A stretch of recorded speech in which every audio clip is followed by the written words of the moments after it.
La méditation de ce 7 juillet est intitulée « La lutte pour la pureté ». Toi-même, garde-toi pur. 1 Timothée 5, 22. Savoir ce qu'est la pureté de l'esprit, de l'âme et du corps est une part importante de l'éducation. Quand la pureté fait défaut, quand le péché devient une seconde nature, le caractère exerce un pouvoir ensorcelant, comme un verre de liqueur enivrante. Le pouvoir de la maîtrise de soi et de la raison est réduit à néant par des pratiques qui souillent l'être tout entier.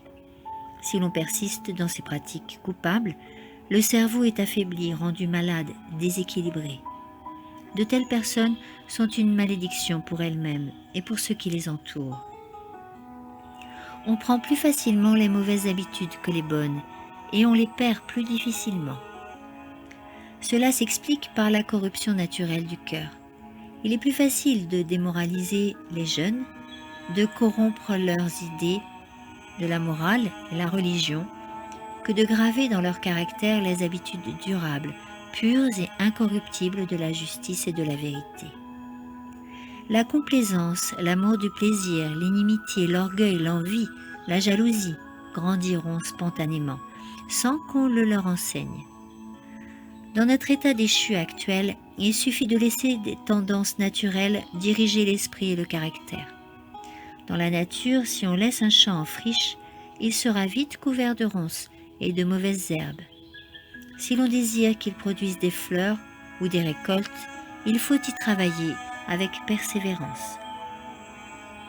Le ciel tout entier s'intéresse aux hommes et aux femmes que Dieu a estimés, au point de livrer à la mort son Fils bien-aimé pour les racheter.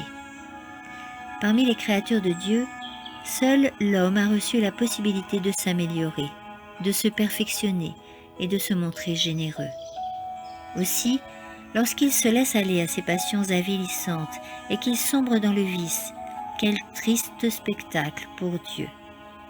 L'homme est incapable de réaliser ce qu'il peut être et ce qu'il peut devenir. La grâce du Christ lui permet de faire des progrès constants. S'il laisse la lumière de la vérité pénétrer son esprit et l'amour de Dieu remplir son cœur, il peut devenir, par la grâce du Christ, un homme fort et finalement hérité de l'immortalité. Amen.